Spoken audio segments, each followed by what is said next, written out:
네, 여러분 안녕하십니까. 지금부터 제36회 연세 리더십 특강으로 올해 2020년도 박경리 문학상을 수상하신 소설가 윤영길 선생님을 모시고 진행하는 특강을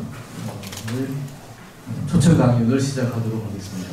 저는 오늘 이 초청 강연의 진행을 맡은 연세대학교 원주 캠퍼스 국어국문학과에서 일하고 있는 한수영이라고 합니다. 반갑습니다. 오늘 윤영길 선생님의 초청 강연을 주관하고 있는 이 기관이 저희 연세대학교 미래캠퍼스의 학부교육원입니다. 그래서 이 행사에 앞서서 학부교육원장을 맡고 계시는 왕현종 교수님을 잠깐 모시고 인사 말씀을 듣도록 하겠습니다. 네. 축사 말씀을 드리겠습니다. 오늘 우리가 10회 박경리 문학상 수상자로 윤영길 작가를 맞이하게 되었습니다. 처음 수상 대상자 후보로 올랐다는 소식을 들었을 때 저는 누구보다도 먼저 이분이 작가상을 받게 된다는 나름대로 확신이 있었습니다. 왜 그랬는지는 다음 기회에 또 구체적으로 말씀드릴 수 있겠지만 그때는 처음 소식을 들었을 때는 그저 그렇다는 감을 가지고 있었습니다. 수상 작가의 글은 제가 대학 시절에 몇 편의 그 소설을 읽은 적이 있고 또 감흥을 굉장히 크게 받았습니다. 그렇다고 솔직히 말씀드리면 작가의 문학세계에 푹 빠진 것은 아니었습니다. 도리어 불만이 좀 있었습니다. 왜냐하면 1980년대 한국 사회의 현실 속에서 그 현실을 도저히 용납할 수 없었는데 선생님의 작품 속에서도 여전히 해답을 찾을 수 없었기 때문인 것 같습니다. 매우 복합적인 생각이 있었고 또 다른 글과는 다르다는 인상을 갖고 있었습니다. 수상 작가가 선정된 이후에 오랜만에 선생님의 글을 다시 읽을 수 있었습니다. 제가 읽은 글은 소라단 가는 길과 역사는 밤에 이루어진다 이런 두 편의 글을 읽었습니다. 저는 역사학도로서 제목이 끌려서 읽었는데 전혀 다른 주인공 역사라는 인물에 대한 이야기였더군요. 그것을 읽으면서 몇십 년 전에 선생님의 작가 세계를 간헐적으로 읽었던 것과는 다른 세계를 발견할 수 있었습니다. 저는 무엇보다도 분단 문제를 다루고 있다는 점을 새삼스럽게 느꼈습니다. 저는 개인적으로 이산 가족의 한 사람으로 저희 뿌리 이산의 고통, 부양, 가족의 회한을 잘 알고 있습니다. 마치 저는 직접 전쟁의 피해자, 경험자도 아니지만 이산 가족의 한 사람으로서 당시의 현실에 대한 인식을 아주 뿌리 있게 하고 있습니다. 실제 제 고모님은 아마 황해도 재령인가로 시집을 가셨는데 일사후퇴 때 고향으로 다시 북으로 가셨습니다. 그 배필인 또 고모부는 남쪽으로도 피난을 했다는 소식을 듣고 잘못 알아들으셨는데 아내를 찾아서 남쪽으로 내려오셨습니다. 그래서 평생 떨어져 사셨습니다. 부부의 한을 넘어서 이산가족의 고통을 아직도 느끼고 있고 계속되고 있는 현실에 대해서 이야기하는 작가가 그렇게 많은 것 같지 않습니다. 이 글에서 분단의 고통을 얘기하지 않는 다른 작품과 달리 한국 문학계에서 이 문제를 정면으로 다루고 있기 때문에 귀중한 의미를 가지고 있다고 생각을 합니다. 지난해 저는 그 학부교육원장으로 처음으로 박경리 문학상의 사회를 본 적이 있습니다. 당시에 알바니아 출신의 작가인 이스마엘 카달의 작가분을 만날 수 있었는데 그분의 말씀 중에서 이런 말이 기억이 납니다. 독재와 문화는 양립할 수 없다 이런 말씀을 하셨는데요. 인간성을 훼손하고 억압하는 당시 알바니아의 독재 정권에 타협할 수 없고 수많은 인간의 이야기를 전달할 수밖에 없는 것이 작가의 소명이다 이런 말씀을 하셨습니다. 마찬가지로 오늘날 이 순간에 한국 사회에서 분단을 외면한 한국 문학이라는 것은 존재할 수 없다고 생각합니다. 그럼에도 불구하고 수상자 윤길 선생님의 또 하나의 의문을 갖고 있습니다. 다양한 인간 군상과 애틋한 인간 사이의 관계, 민중의 삶을 느낄 수 있고 그러면서 애인의 감정과 분노의 감정이 교차되어 있는 것을 소설을 읽으면서 느끼게 됩니다. 그렇지만 제가 헤아릴 수는 없지만 작품을 읽고 나서 과연 이런 문제들에 대한 해결의 통로는 잘 찾아지지 않는 것 같습니다. 뭔가 카타르시스하는 감정이라든가 동정의 이해의 마음을 충분히 느끼지 못하는 것 같습니다. 오늘 이런 축사를 하면서 감히 선생님의 작가 세계에 대해서 경청을 하려고 하는 점이 이런 점입니다. 그런 의미에서 제가 한 축사가 아닌 다른 글이 되고 말았습니다. 아무쪼록 지금까지 보여주신 여러분들의 관심과 찬사가 있게 된 그런 이유를 오늘 이 자리에서 우리에게 여러 가지 의문과 오해에서 벗어날 수 있는 어떤 가르침을 해주셨으면 하는 바람입니다. 귀중한 박경민 문학상의 수상작가가 된 것을 축하드리고 작년에 이어 올해에도 어김없이 우리에게 이런 특강의 자리를 마련해 주신 토지문학재단 관계자 또 박경민 문학상 심사위원들 그리고 이 자리에 참석하신 여러분들과 더불어 오늘 귀중하게 모시게 된 윤은길 작가 선생님에게 마음속 깊이 감사를 드립니다. 감사합니다.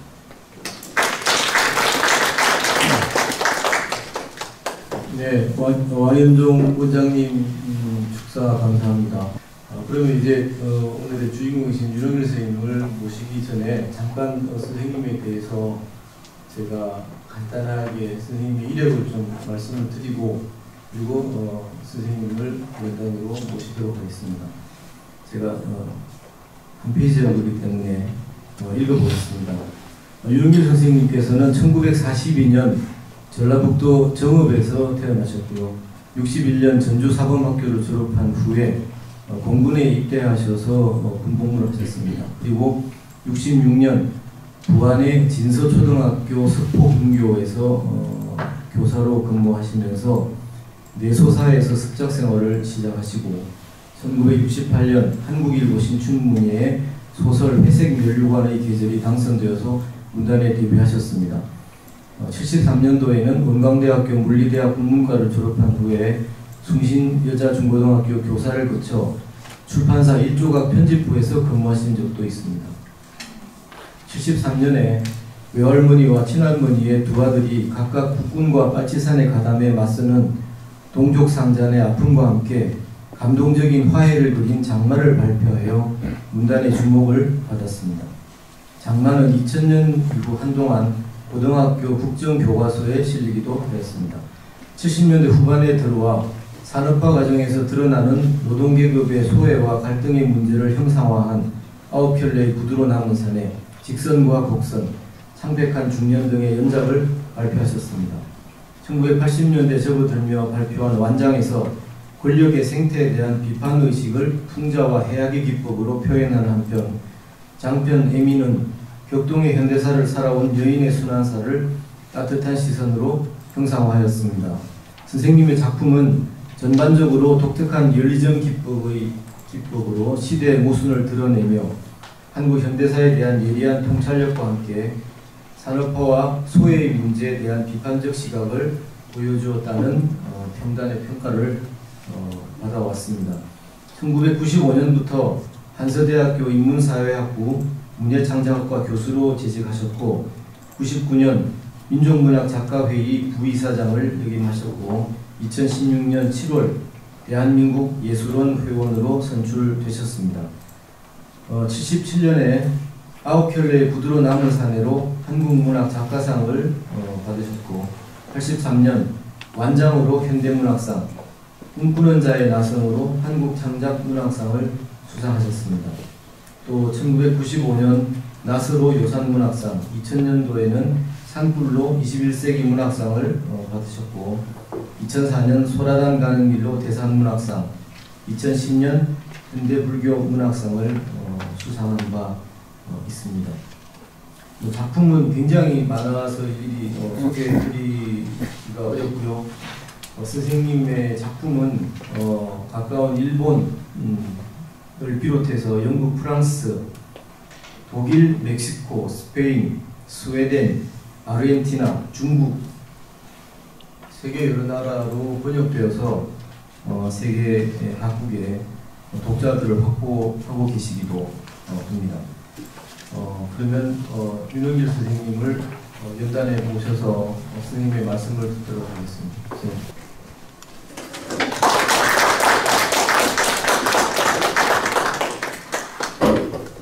안녕하세요.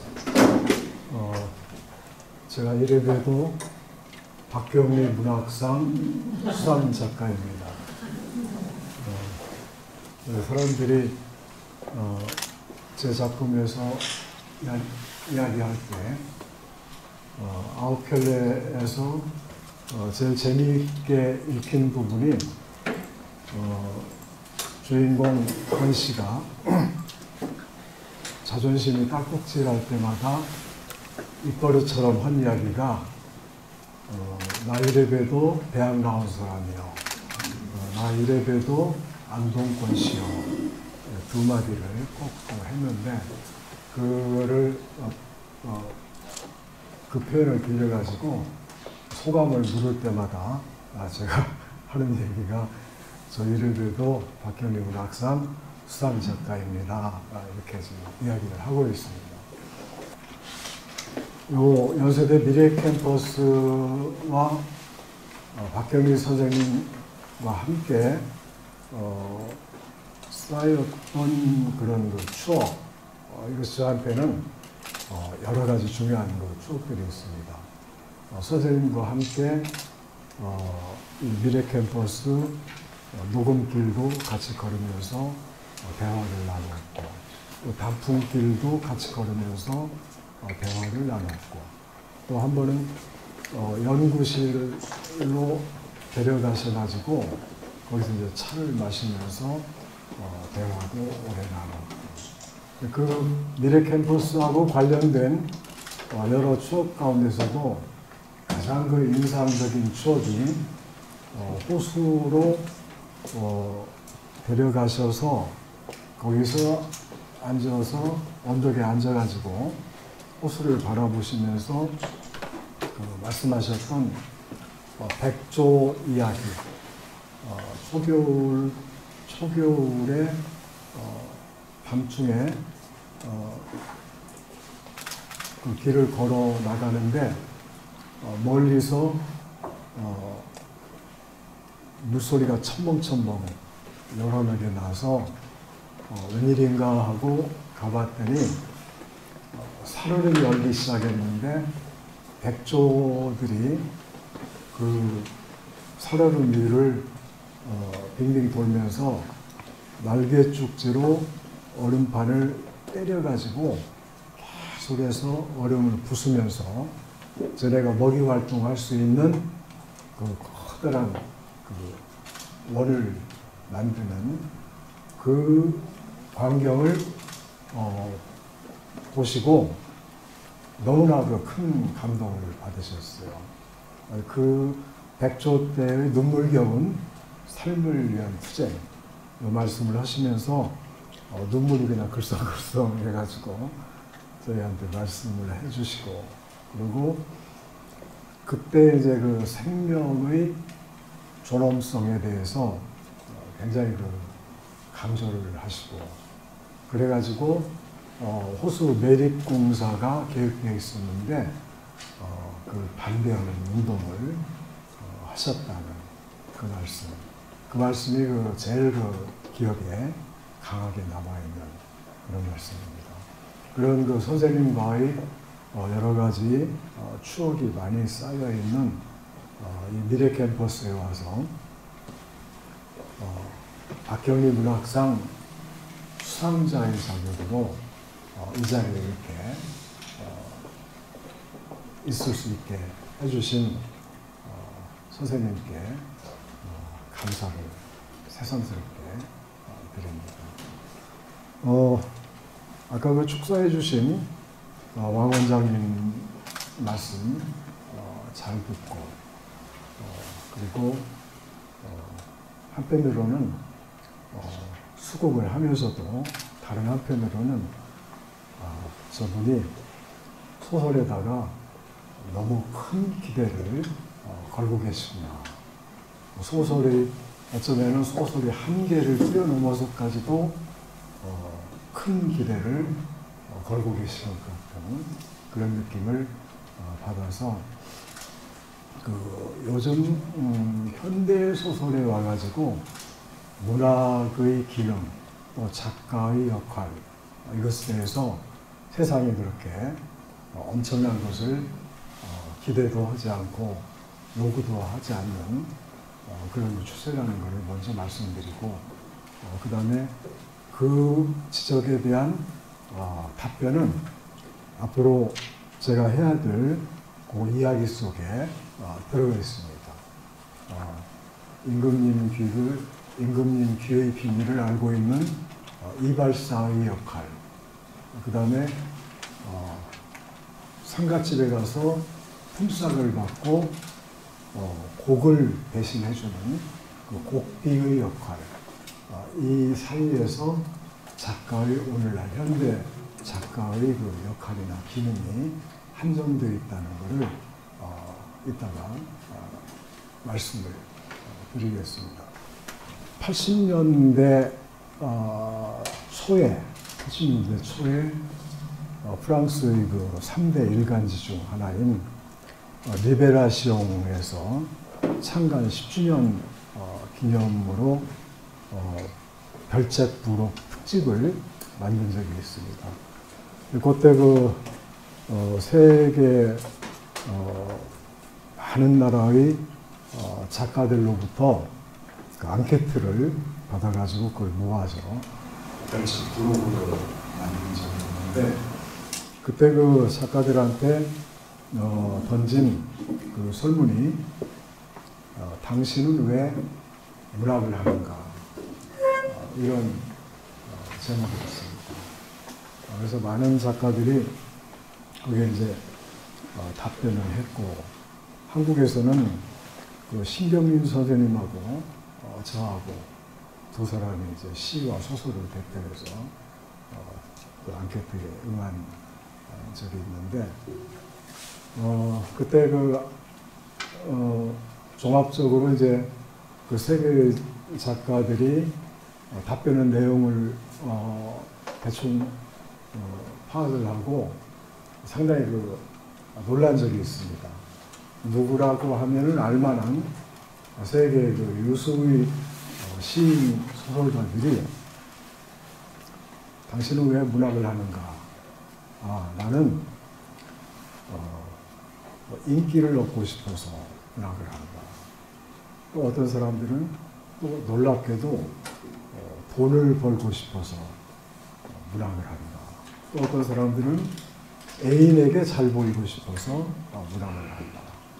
그런 그 답변들이 꽤 많은 분량을 차지하는 걸 보고 굉장히 놀라고 실망한 적이 있습니다. 저는 어떻게 보면 좀 사람들한테 근사하게 잘 보일까 해가지고 좀 꾸며냈습니다. 답변을. 그래서 내 영혼의 빈 잔을 채우기 위해서 나는 문학을 한다. 이렇게 답변을 했는데 이 답변이 두고두고 부끄럽습니다. 사실은 그게 솔직하지도 않고 뭔가 멋지게 꾸며내려고 했던 그런 그 답변이기 때문에 지금도 그때 일을 생각하면 혼자서 낯이 붉어지기도 하고 그런데 그것이 아주 빈 말은 아니고 좀 연관은 되어 있는 그런 말씀입니다. 이런 리베라시옹 설문이 아니더라도 독자들로부터 또는 강연이 끝나고 나서 질의응답 시간에 청자들로부터 받는 질문도 선생님은 무엇 때문에 문학을 시작하셨습니까? 무엇 때문에 문학을 하십니까? 이런 그 질문을 가끔 받습니다. 그래서 처음에는 내가 왜 문학을 하고 있지? 그거를 이렇게 구체적으로 논리적으로 설명하기가 굉장히 어려웠어요.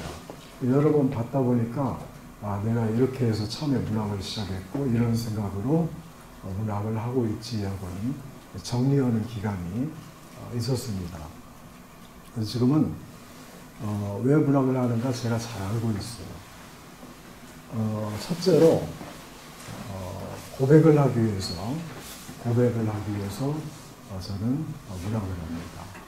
단순한 고백이 아니고 고백을 통해서 저 자신을 구원하기 위해서 문학을 한다. 우선 이렇게 말씀을 드리고 싶습니다. 고백이라고 하면은 여러 가지 그 형태의 고백이 있겠죠. 이 가톨릭 신자가 자신의 죄와 허물을 사제한테 고해성사하는 그런 형식도 고백이 되죠. 이 질환자가 의사를 상대로 자신의 심정을 그 중언부언 횡설수설 이야기를 하는 과정, 의사가 별다른 구체적인 처방을 내리지 않더라도 환자 자신이 자신의 심리 상태에 대해서 털어놓는 그 과정 자체가 하나의 그 치유 과정에 해당이 됩니다. 그래서 그것도 역시 고백을 통한 구원의 그 과정이 될 수가 있고, 그래서 죄를 지은 사람이 사직당국에서 자신이 지은 죄를 이실직고하는 이런 것도 고백의 한 형태가 되겠죠.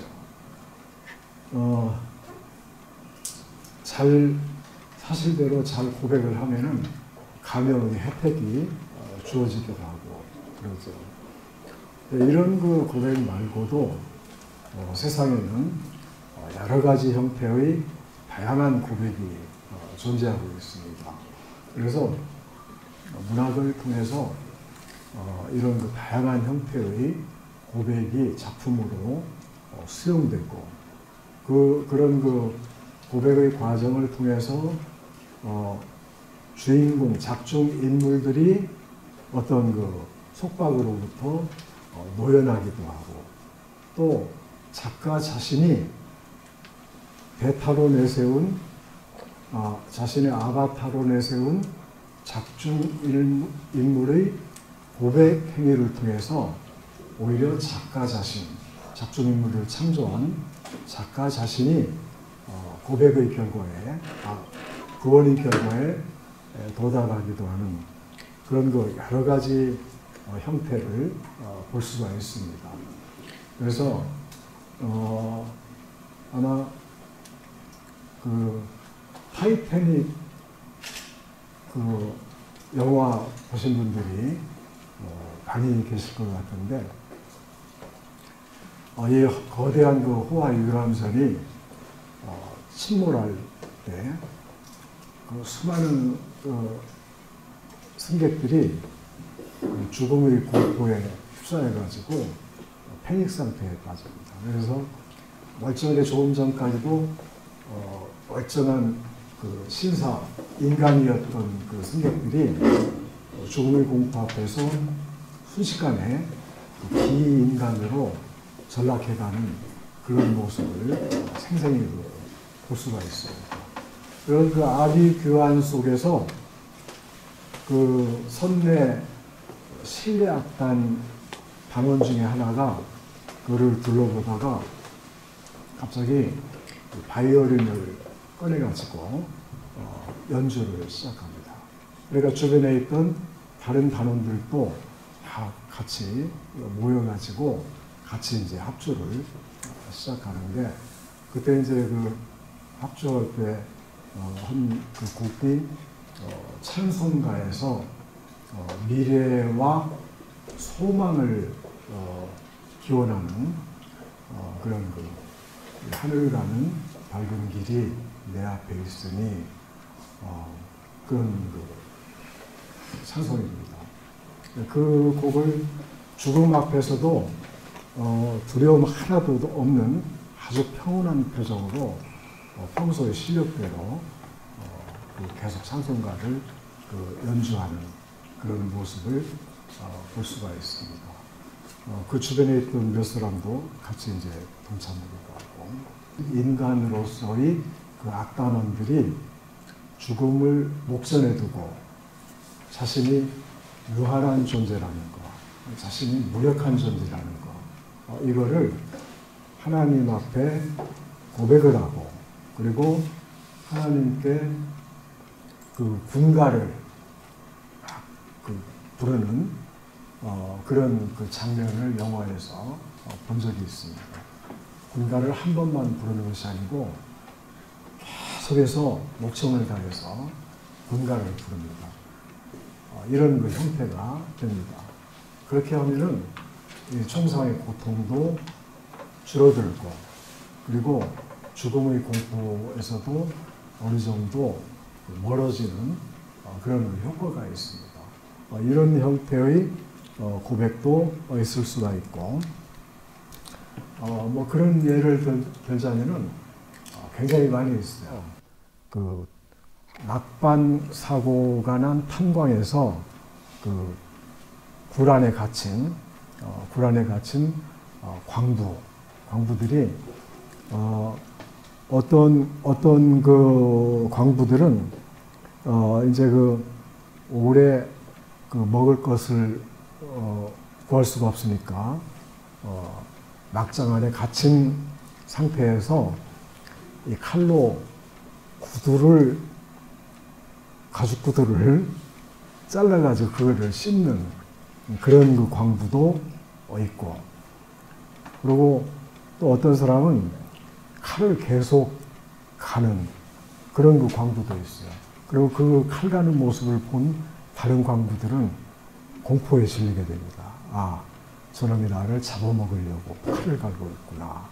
두려움에 휩싸이게 되고, 이런 그 장면에서 보면은 반드시 그 중에 그 한 사람은 기도를 하는 광부가 꼭 끼어 있어요. 그래가지고 이 구체적인 기도가 잘 나오지 않으니까 주로 그 주기도문이나 정해진 형식의 그 기도를 끊임없이 계속해서 하는 그런 모습을 볼 수가 있어요. 이런 사람들도 결국은 기도문을 통한 고백을 구원의 결과로 잊기 위한 그런 그 몸부림 같은 그런 형태라고 볼 수가 있습니다.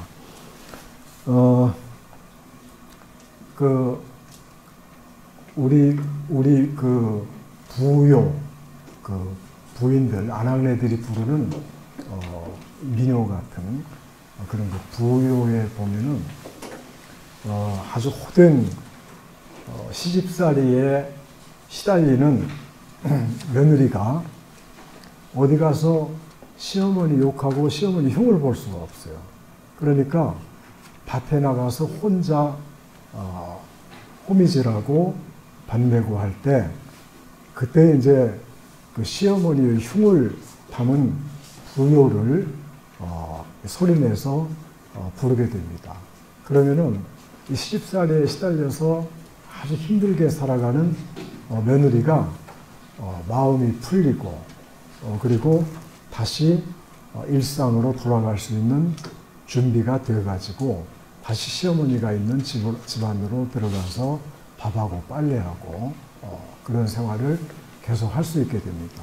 이런 것도 역시 이 부요를 통해서 며느리가 자신의 감정, 자신의 절박한 심정 이런 거를 고백함으로써 스스로 자기 자신을 구원하는 그런 그 결과에 이르게 된다고 볼 수가 있습니다. 뭐 그 노동요 가운데서도 이제 그 철도 침목공사에 동원된 그런 그 인부들이라든지 또 강제 노역에 동원된 그런 그 사람들이 노래를 통해서 그 스스로를 구원하고자 하는 그런 노력을 볼 수가 있어요. 그 저기 노동요 가운데 그 선로원들이 부르는 그런 노래가 있고 그리고 일제 강점기 때 사할린이나 남태평양 섬으로 강제 노역에 끌려간 사람들, 그 우리 조선의 젊은이들, 이 사람들이 거기서 어떻게 힘든 노동을 그렇게 견딜 수가 있었느냐. 아리랑을 시간 날 때마다, 힘들 때마다 아리랑을 부릅니다. 고향을 생각하면서. 근데 그 강제 동원자들이 부른 아리랑은 우리가 알고 있는 아리랑하고 좀 달라요. 가사를 개사를 해가지고 자기네 실정에 맞게 개사를 해가지고 예를 들어서 이제 발바도 아리랑이라는 그런 그 아리랑이 있어요. 발바도 아리랑은 아리랑 아라리요 아리랑 고개를 넘어간다. 발바도 죽지만 말아라. 또다시 꽃피는 봄이 오리라. 잡초처럼 악착같이 살아남아가지고 반드시 내가 고향에 돌아가겠다. 죽어도 고향 땅에 돌아가서 선산에 묻히겠다. 이런 그 간절한 염원을 담은 그 노래가 발바도 아리랑입니다. 이 발바도 아리랑은 또 지역에 따라서 조금씩 변화가 있어요. 팔라우라는 섬에 가면은 또 그 팔라우 아리랑이가 있고, 그래서 우리 민족이 힘든 역사 속에서 어떻게 그거를 견디고 자신을 지켰는가 하는 것을 이 아리랑 개사된 아리랑을 통해서 확인할 수가 있어요. 이것도 죽지 못해 견디는 그 힘든 노역 생활에서 이 민족 전통의 가락인 아리랑 가락에다가 실어서 자신의 공공한 처지, 자신의 위기에 빠진 처지를 고백하고 구원의 손길을 염원하는 이런 그 심리가 담겨 있다고 그렇게 볼 수가 있습니다. 사랑 고백도 중요한 그 고백 중에 하나죠. 사랑 고백과 관련한 가장 그 대표적인 설화가 있는데 그 삼국유사에 나오는 지귀설화라는 게 있습니다. 지귀는 서라벌에 사는 백수건달 청년입니다. 그런데 이 백수건달 지귀가 어느 날 선덕 여왕이 거둥하는 장면을 길거리에서 우연히 보게 돼요. 그러고 나서 선덕 여왕의 사랑에 빠지게 되는 거예요. 짝사랑에. 그래가지고 이 짝사랑의 정도가 너무 심해가지고 이룰 수 없는 그 여왕과의 백수건달의 사랑.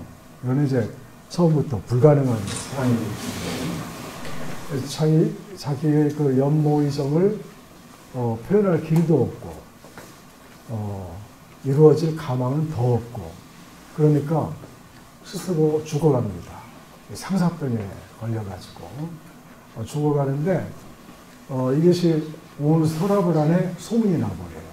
사람들이 수근수근하더니 쥐비란 놈이 감히 여왕님을 사랑해가지고 상사병으로 지금 죽어가고 있다. 소문이 쫙 돌고 이 소문이 여왕 귀에까지 들어가게 돼요. 그러니까 여왕이 그 소문을 듣고 너무나 측은하게 여겨가지고 내가 어느 날 그 영축산가 하는 그 절에 불공을 드리러 갈 예정인데 그때 가는 길에 잠깐 직위를 만나주겠다. 약속을 미리 보냅니다. 그러고 나서 그날 이제 선덕여왕이 절로 행차를 거둠을 나섰는데 그때 이제 직위는 그 절 돌탑 아래에서 여왕을 기다립니다.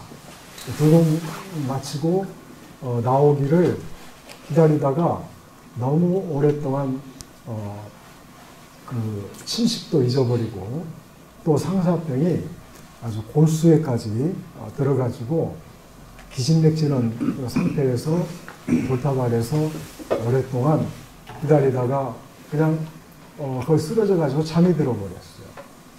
근데 마침 공교롭게도 여왕이 직위가 잠들어 있을 때 그때 불공을 마치고 그 앞에 와서 보니까 직위가 그렇게 쓰러져가지고 했으니까는 깨우지도 않고 자신의 손목에 차고 있던 금팔찌를 풀어가지고 가슴에다가 직위의 가슴에다가 얹어주고 떠납니다.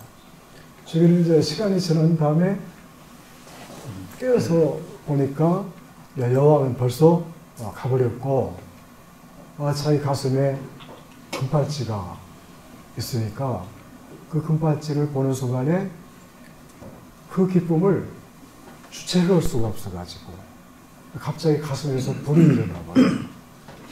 불이 가슴에서 일어난 심화가 온 몸으로 번져가지고 몸 전체가 불덩이가 되어가지고 후를 뛰면서 거리를 행행을 하게 됩니다. 그래서 이때 이제 이 선덕 여왕이 선물한 금팔찌를 가슴에 안은 상태에서 가슴에서 불이 붙어가지고 전신이 불덩이가 되어버린 이 상태로 지내는 걸로 되어 있습니다. 일종의 꾀죄죄하고 분노한 그런 그 백수건달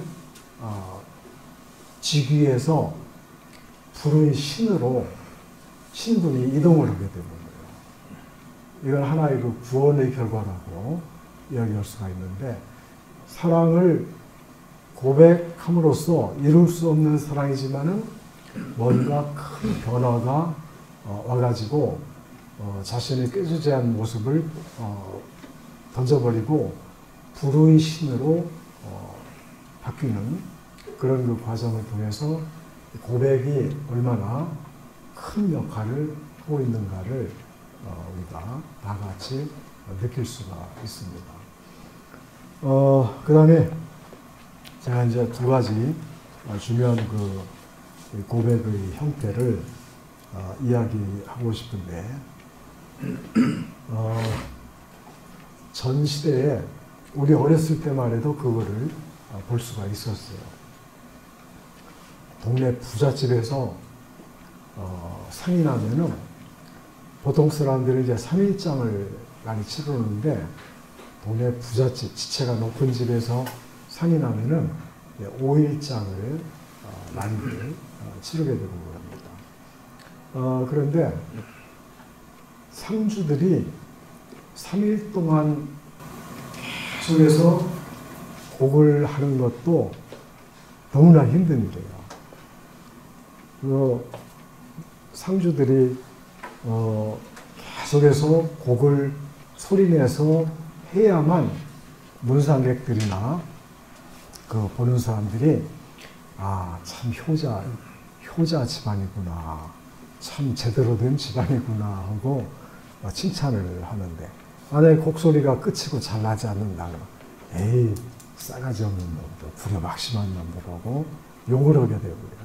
이 곡의 계속 여야에 따라서 효자가 되기도 하고 불효자가 되기도 하는 그런 그 과거 시대가 있었는데, 3일장을 치르는데 계속해서 잠깐 좀 쉬고 있으려면은 문상객이 찾아오면 또 아이고 하고 또 계속해서 곡을 해야 돼요. 얼마나 힘듭니까? 요즘에는 그 장례식장에서 이렇게 계속해서 곡하는 모습을 거의 찾아볼 수가 없는데, 과거에는 그랬어요. 그런데 특히 그 돈 많고 지체 높은 집에서 5일장을 치르게 되면은 이거 울다가 기진맥진해가지고 뒤따라서 그 망자의 뒤를 따라서 뒤따라서 또 초상날 수가 있거든요. 너무나 힘든 과정이에요. 그러니까 이 부잣집에서는 뭘 해야 되냐, 알바생을 구하는 거예요. 대신 울어줄 이 알바꾼을 품삯을 주고 고용을 하는 거예요. 바로 상주들 대신 울어주는 이 그 노비를 가리켜서 곡비라고 불렀어요. 애곡하는 노비라고 그래가지고 주로 이제 여자들이 목청 좁고 구성진 가락을 타고난 그런 그 여자들이 주로 이 알바를 뛰었는데, 이제 상주들이 지칠만 원대 되면은 곡비가 사람들 눈에 안 띄는 구석에다가 커다란 항아리를 놓고 그 항아리 안에 곡비가 들어갑니다. 그러면 이제 큰 항아리이기 때문에 얼마나 울림통이 좋아요. 그 안에 들어가서 구성진 목청으로 아이고 하고 곡을 하게 됩니다. 그때 그 상가에서 아이고 애고대고 하고 그 하는 그 곡성을 가리켜서 우리 그 말로 애고곡이라고 그래요. 애고 하는 그 곡성이라고 그래가지고 애고곡이라고 부르는데, 그 애고곡을 하면은 문상객들이 다들 좋아하고 칭찬을 해요. 역시 효자 집안이라 다르구나. 항아리 안에서 울리는 그 밤새도록 오는 그 애고곡이 사람들은 일종의 그 감상의 대상이 되는 거예요. 그래가지고 거기서 이제 효자 칭찬도 많이 받는데, 문제는 뭐냐면은 자신이 울다 지쳐가지고 더 이상 못 울게 생긴 환경에서 품삯을 주고 알바생을 구해서라도 대신 우는 이 통곡, 애곡을 통해서 상주들이 구원을 받게 돼요. 자기 가족을 잃은, 부모를 잃거나 배우자를 잃거나 자식을 잃거나 이런 그 커다란 그 슬픔을 당한, 불행을 당한 이 상주들이 그 사랑하는 가족을 잃은 그 커다란 그 상실감, 커다란 그 절망감, 이런 것이 울음이라는 고백을 통해서, 울음의 형식이라는 고백을 통해서 결국은 그 슬픔으로부터, 절망으로부터 해방되는, 노연하는 그 구원의 결과에 이르게 됩니다. 그래서 이런 형식의 고백을 통한 구원은 굉장히 중요해요. 어렸을 때 그 어떤 상갓집에 가니까 어떤 아주머니가 남편을 잃고 끊임없이 울어요.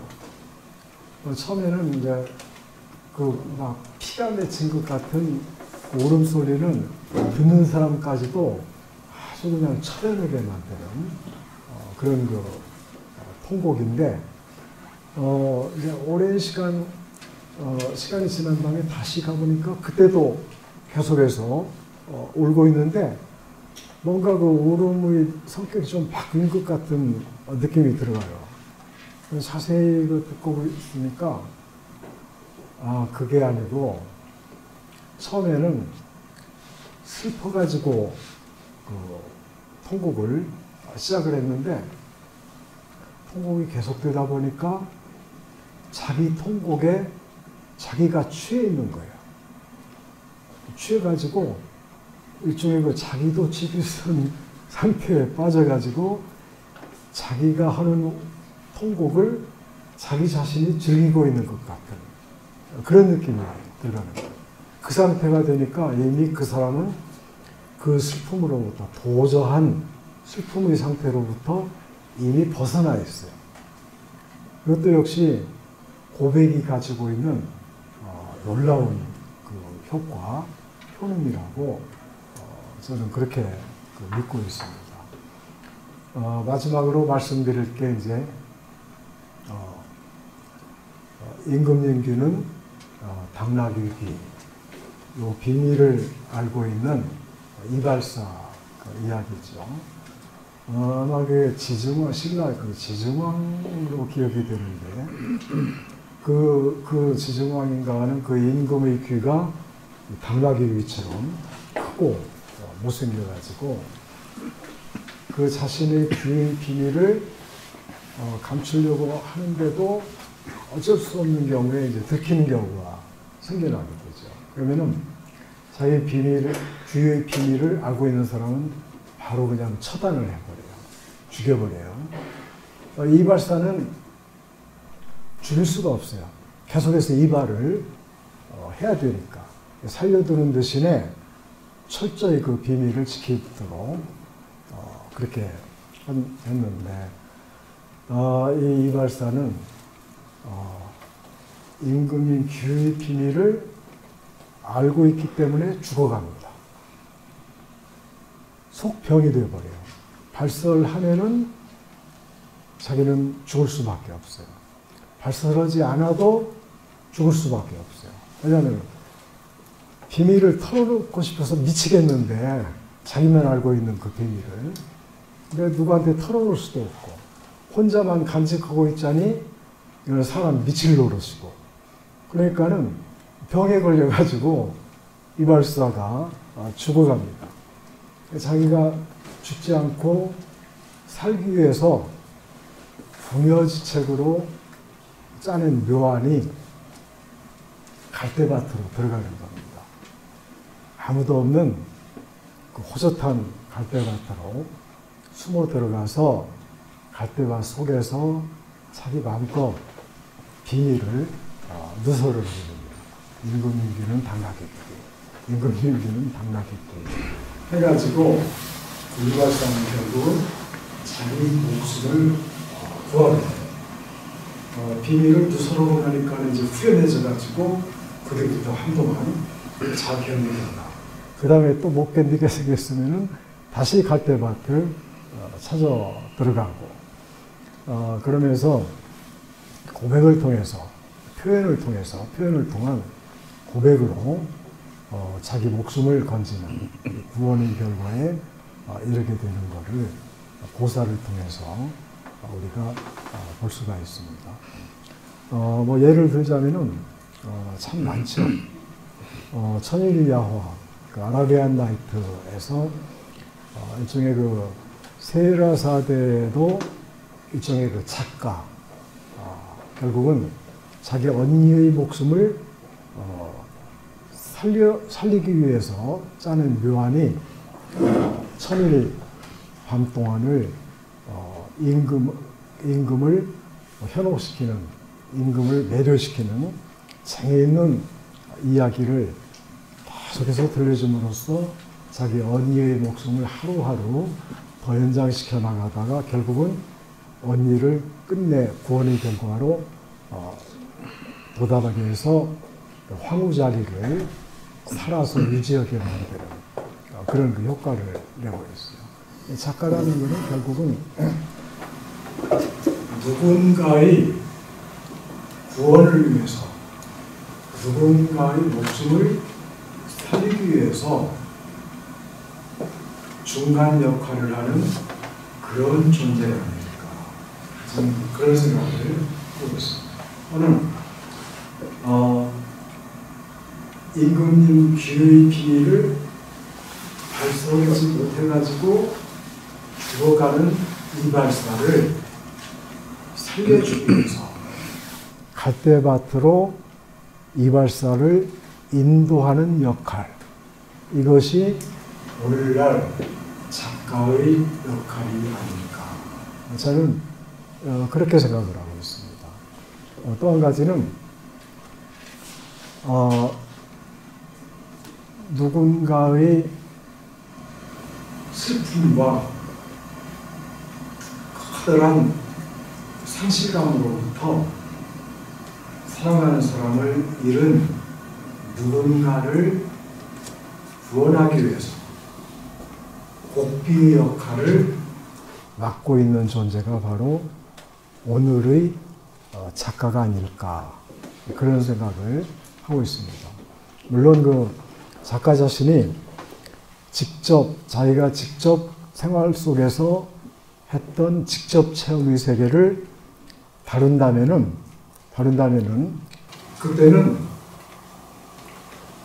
작가 자신이 이발사가 되기도 하겠죠.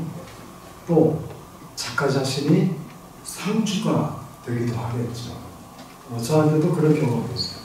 내가 직접 나가서 자라는 과정에서 살면서 스스로 체험했던 내 자신의 이야기, 내 가족의 이야기, 내 사랑하는 이웃들의, 친구들의 이야기, 이런 이야기를 소설로 많이 썼는데, 내가 내 직접 체험의 세계를 작품으로 썼을 때는 작가인 나 자신이 이발사가 되기도 하고 상주가 되기도 하고, 그런데 간접 체험의 세계, 내 친구의 이야기, 내 친척 아무개의 이야기, 또 내가 아는 누군가의 이야기, 또는 신문이나 이런 데서 접했던 사건, 사고의 어떤 인물의 이야기, 이런 거는 이제 간접 체험의 그 세계가 되죠.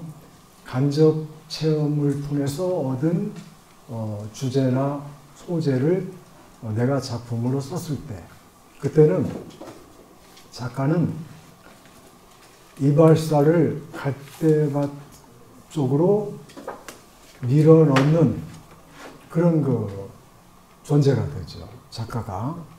또 작가가 곡비의 존재가 돼가지고 상주들의 슬픔을 녹여주고 또 새로운 그 삶의 희망을 안겨주는, 그렇게 만드는 역할은 또 이제 작가 자신이 곡비가 되는 그런 그 간접 체험의 세계, 간접 체험을 다룬 그런 그 작품에서는 작가가 그런 역할을 맡고 있다고 그렇게 생각합니다. 물론 그 소설에서 3대 체험을 이제 직접 체험, 간접 체험, 그 다음에 추체험, 상상력을 통한 100% 허구의 세계를 허구의 세계를 다룬 그런 작품에서도 작가는 항상 의식하는 것이 작가의 구원은 작중인물의 구원과 함께 그 독자의 구원으로 연결이 돼서 이 개인 구원이 집단 구원으로 이어질 수가 있다고 저는 그렇게 믿고 지금까지 작품을 쓰고 있습니다. 아까 그 말씀하신 왕 원장님 그 지적에 대해서 제 나름대로 어떤 대답이 됐는지 모르겠습니다. 그 다음에 당신은 왜 문학을 하는가? 두 번째, 저는 첫째로는 고백을 위해서 문학을 한다고 이렇게 말씀을 드릴 수가 있고, 두 번째로는 저는 그 가출하기 위해서 문학을 한다 이렇게 이야기하고 있습니다. 가출을 통해서 저 자신을 구원하기 위해서 문학을 한다 이렇게 부연 설명을 할 수가 있습니다. 저는 그 가출에 대해서 참 할 말이 많은 사람입니다. 어렸을 때 초등학교 2학년, 초등학교 2학년 때 이제 6.25 전쟁이 발발했고, 초등학교 5학년 때 4학년 무렵에 5학년 때 이제 종전이 아니라 정전이 됐어요. 정전이 된 후에 어느 정도 치안이 확보되고 조금 전쟁의 공포가 좀 멀리 물러가고 한 그때부터 제 가출 역사가 시작이 돼가지고 초등학교 5학년 때부터 중학교 2학년 때까지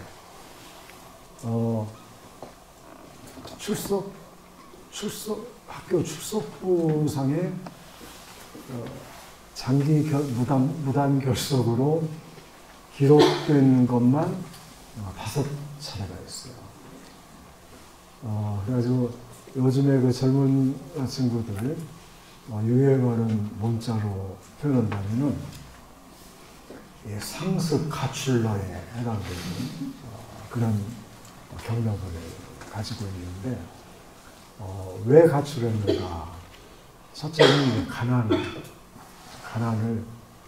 견딜 수가 없고, 그리고 월사금, 기성예비 처음에는 이제 후원회비로 시작했다. 나중에 기성예비로 되기도 하고, 근데 그때는 이제 주로 월사금이라고 했어요. 그 매달 내는 학비. 그것이 몇 달씩 밀려가지고 중간에서 집으로 쫓겨나요. 학교에서 쫓겨나가지고 집으로 돌려보내서 집에 가서 졸라가지고 월사금을 가지고 다시 와라.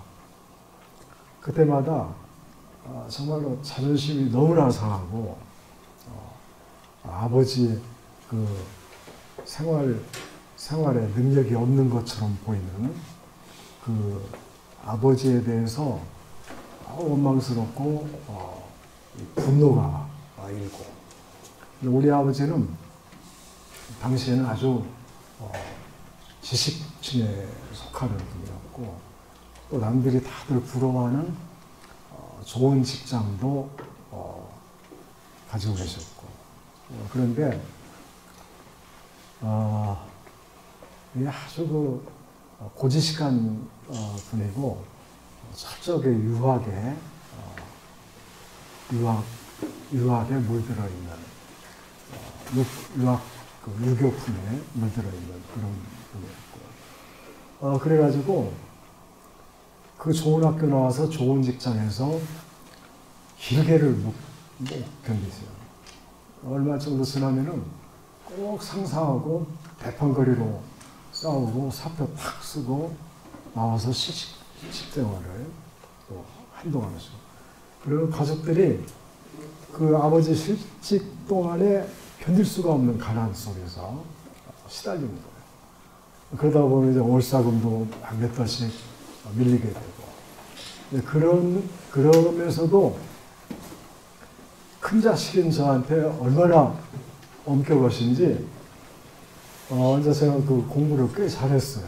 그럴 때. 그래가지고 그 학기 말에 성적표를 받아가지고 막 기분이 좋아가지고 이제 아버지한테 칭찬받을 그 기대에 부풀어가지고 집에 가서 이제 아버지한테 그 성적표를 탁 갖다 바칩니다. 그러면은 어떤 때는 이제 아버지가 잘했다. 거기 끄떡끄떡. 어떤 때는 또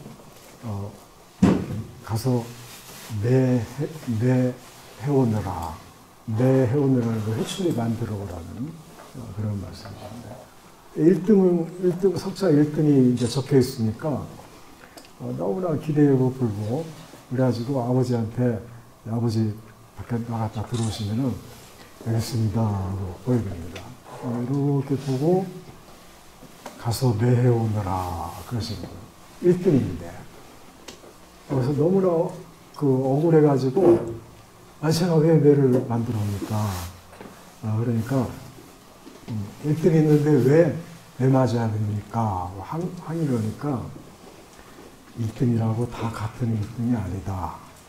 지난번에 평균 성적보다 지금 많이 떨어졌다. 그러니까 매를 맞아야 된다. 이런 논리입니다. 그래서 그 집 뒤에 이제 탱자나무 울타리가 있는데 항상 칼 가지고 가서 탱자나무 가지 밑둥을 잘라가지고 매를 만들어서 아버지한테 갖다 바치는데 다른 때는 그 가시를 다 이렇게 칼로 쳐내가지고 매를 만들어서 갖다 바쳤어요. 근데 그날 너무나 화가 나고 오기가 나가지고 가시를 쳐내지 않고 삐죽삐죽 가시가 돋친 상태로 회초리를 만들어가지고 그냥 갔다가 그랬어요. 근데 아버지도 처음에 깜짝 놀라시는 것 같더니 이렇게 한번 손으로 쭉 훑어보시더니 바지 걷어라 그러시는 거예요. 바지 걷으면서도 설마 가시도 친 회초리로 종아리를 때리지는 않겠지. 아들이니까. 그러고는 이제 종아리를 걷었어요. 그러니까 숫자를 세어라. 그러시는 거예요. 그래서 그때만 해도 이제 설마 하면서 바지까지 가라기를 걷었는데 갑자기 하면서 가시가 잠깐 확 벌어버렸어요. 하나 하다 보면 그냥 쓰러져가지고 너무나 아프니까 그래가지고 쓰러져가 일어나서 그냥 아버지 잘못했어요. 아버지 잘못했어요.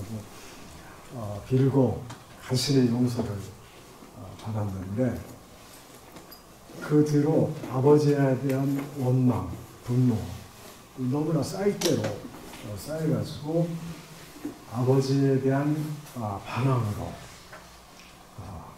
그래 내가 나가서 아들이 없어지고 나면은 아버지가 많이 슬퍼하고 마음이 아프시겠지. 많이 아플수록 나는 더 꼬숩다. 그래서 이제 천의 그 가출을 시작을 했어요. 가출해가지고 너무나 그 고생을 많이 합니다. 뭔가 그 집을 떠나서 학교를 떠나서 또 다니던 교회를 떠나서 내가 모르는 세상에서 내 멋대로 돌아다니고 내 멋대로 행동하고 그러면은 나한테 나를 꾀주제하게 만드는 나를 아주 참담하게 만드는 이 현실의 속박이나 제약으로부터 내가 구원받아서 자유로워질 줄 알았어요. 그래가지고 이제 처음에는 멀리도 못 가고 이제 대전쯤에 와서 며칠 고생 식사하게 하다가 죽게 생기면 이제 다시 집으로 돌아갔다가 또 어떤 때는 이제 돈을 좀 어디서 훔쳐가지고 집안에서 뒤지고 훔치고 해가지고 또 밀린 월사금 학교에다 내라고 한 놈 안 내고 꽁쳐뒀다가 그 돈 가지고 또 서울까지 가서 오랫동안 견디고 고생하고 하다가 집으로 돌아가기도 하고 이런 생각을 했는데 집을 떠나서 내 익숙한 그 삶의 공간으로부터 떠나가지고 내가 모르는 세계, 낯선 세계 이런 데를 내 마음대로 돌아다니면은 내가 자유로워지고 나를 구원할 수 있을 줄로 알았어요. 근데 막상 집을 떠나서 객지를 돌아다니다 보면은 진짜 시쳇말로 집사람은 개고생이라고 그러듯이 진짜 엄청나게 고생했어요. 지난번에 그 원주 시장시를 방문했을 때 거기 분이 원주는 많이 오셨죠. 그래서 이제 제가 그 처음 원주를 방문했을 때 그때 이야기를 한 적이 있습니다. 사실은 아주 어렸을 때 원주를 와봤습니다. 그래서 이제 그 초등학교 때 가출해가지고 서울역 대합실에서 새우잠을 자다가 쓰리꾼 패거리한테 걸려가지고 그 쓰리꾼 소굴인 그 염천교 밑에 끌려가가지고 거기서 쓰리꾼 기초훈련을 받았습니다. 맨 첫 번에 받은 가장 초보적인 기술이 말총을 손가락에다가 이렇게 고리를 치면서 감아가지고 신사들 양복 주머니에 꽂혀 있는 만년필. 그 당시에는 만년필이 굉장히 귀중품이었어요. 고가품이고. 그래서 만년필 이렇게 감쪽같이 따내는 그 훈련을 받고 처음 실습을 나간 것이 중앙선 열차를 타고 원주까지 가는 과정이었는데 중간에서 이 방공 학생 웅변단이 올라와요. 그래가지고 이제 전쟁 직후니까 멸공통일이 그때 말해도 입에 붙어있는 그런 그 시절이었으니까 방공 학생 웅변단 남녀 그 웅변단들이 올라와가지고 칸칸이 돌아다니다가 또 어떤 역에 적차하면 플랫폼에 내려가지고 거기서 또 사람들을 상대로 또 한바탕 웅변을 하고 또 이렇게 흰 천이나 백지를 펼쳐놓고 거기다 이렇게 손가락 깨물어가지고 또 혈서 쓰고 다시 올라타고 그걸 봤어요. 내가 탈출할 수 있는 절호의 기회가 바로 이 방공 웅변단 이 도움을 받는 길이구나. 그래가지고 원주가 가까워졌을 때 그때 갑자기 저쪽 그 웅변단이 이제 저쪽 칸에서 막 건너오는데 그쪽을 향해서 막 달려갔어요. 그래서 뒤에서 막 그 쓰리꾼 형들이 잡으려고 쫓아오는데 그 남학생 웅변단 뒤로 숨어가지고 저 좀 구해주세요. 저희 쓰리꾼 패거리예요. 그러니까 뭐야? 그래가지고는 그 혈기왕성한 그 남학생들이 막 쫓아가니까는 쓰리꾼들이 막 뜨거라고는 달리는 열차에서 다들 뛰어내려가지고 도망쳐 버렸어요. 그래가지고 거기서 그 형들이 모아준 돈을 가지고 여비를 해서 이 집에까지 돌아온 경험이 있는데 그때 난생 처음으로 원주 땅을 밟아봤어요. 그 얘기를 하면서 한바탕 웃고 그랬는데 이 가출 버릇은 이제 내가 군대 생활 할 때 사실은 만 18세의 나이로 공군에 자원 입대한 그 행위도 어쩌면은 가출의 연장선상이에요. 어떻게 보면 집을 떠날 수가 있을까? 집을 멀리 벗어나서 딴 세계를 경험을 할 수가 있을까? 해가지고 그 징집 연령이 되려면은 아직도 한참 멀었는데도 일찍 그 자원 입대해가지고 공군 생활을 했는데 공군 생활 말기에 아버지가 돌아가셨어요. 갑자기. 그래가지고 졸지에 몸은 군대가 있는데 가장이 된 거죠. 가장이 됐는데도 가난 속에 있는 가족들을 도울 수가 없는 그 절망감, 그거를 데뷔작에다가 회색면류관의 계절이라는 데뷔작에다가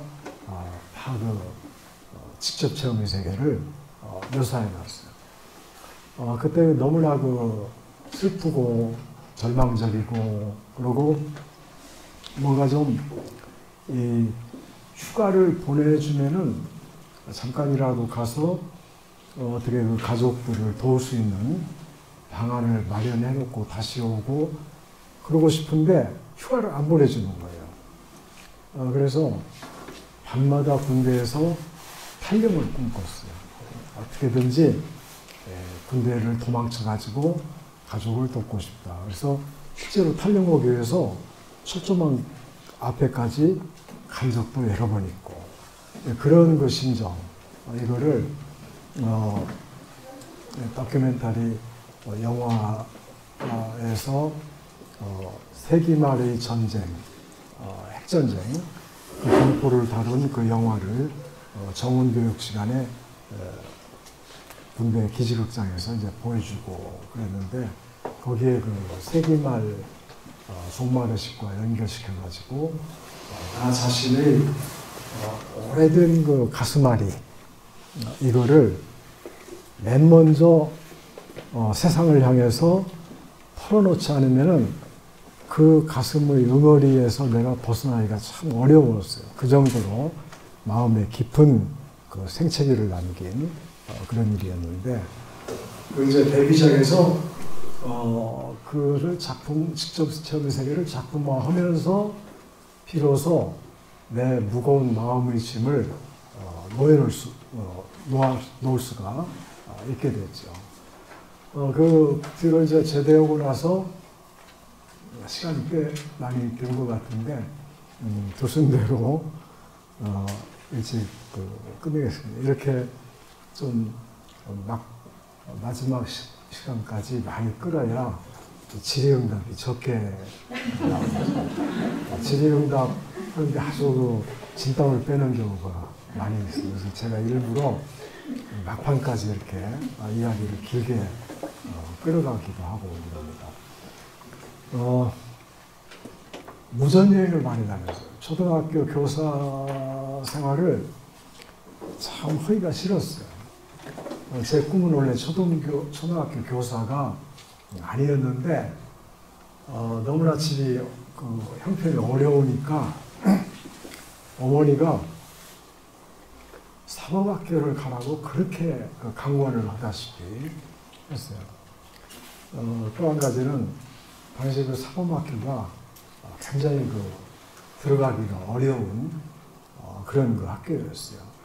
중학교에서 우등상 받은 사람들이 주로 지원을 해가지고 거의 10대 1에 가까운 경쟁률이 있고 그래서 그 사범학교에 합격하면은 부모들이 굉장히 자랑스러워했어요. 동네 사람들한테 자랑을 하고 생활이 어려우니까 취업이 제일 빨리 확실하게 보장되는 이 사범학교 또 동네 사람들한테 아들 자랑할 수 있는 사범학교 이걸 그냥 강권하다시피 했어요. 어쩔 수 없이 들어갔는데 사범학교 들어가서도 너무나 학교 생활에 맞지가 않고 적응을 못하고 그래가지고 제 사범학교 3학년 때 학적부 품행란에 보면은 3학년 담임선생님이 적은 그 품행 평가가 있습니다. 그게 뭐냐면은 그대로 옮긴다면은